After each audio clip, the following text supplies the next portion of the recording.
Chapter 4, Mishnah 6. This Mishnah discusses a person who redeems his Maaser Sheni produce by selling it. The buyer pays for the produce, and the Maaser Sheni sanctity transfers to that money. The produce, now owned by the buyer, becomes chulin. Two things are therefore happening here. A sale, i.e. a transfer of ownership from seller to buyer, and a redemption, i.e. a transfer of Maaser Sheni sanctity from produce to money. The sale takes place when the buyer takes the produce for himself. At that time, the purchase price is set. However, the redemption does not take place until the buyer pays the money. The Mishnah discusses cases where the value of the produce changes between the time that the buyer takes it and the time that he pays for it. We now turn to the words of the Mishnah.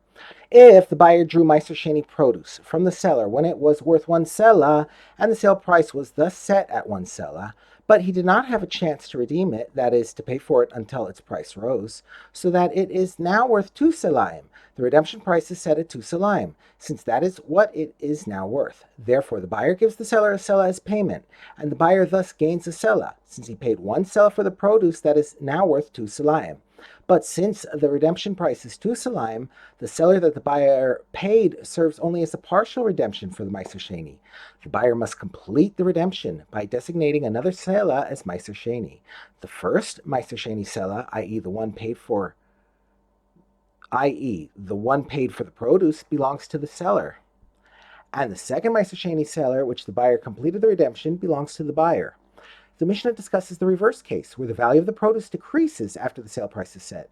If the buyer drew Maaser Sheni produce from the seller when it was worth 2 selaim, and the sale price was thus set at 2 selaim, but he did not have a chance to redeem it, that is, to pay for it, until its price decreased so that it is worth only 1 selah, the redemption price is set at 1 selah. Therefore, the buyer gives the seller 1 selah, which is half of the purchase payment, from his chulin money, and since the redemption price is only 1 selah, this money redeems all the produce, and he may pay the other selah, that is, the other half of the purchase payment, from his own Maaser Sheni money. Since the Maaser Sheni is already fully redeemed, this second coin is not being used for redemption. Therefore, he may use a coin that is already Maaser Sheni to pay for it.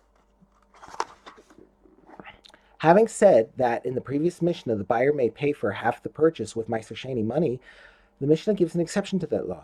If the seller was an Amma Arts who could not be trusted to treat Maaser Sheni properly, the buyer may not pay him with Maaser Sheni money, but the buyer may give him the second selah from money with the sanctity of Maaser Sheni of Demai, which may be given to an Am Ha'arts.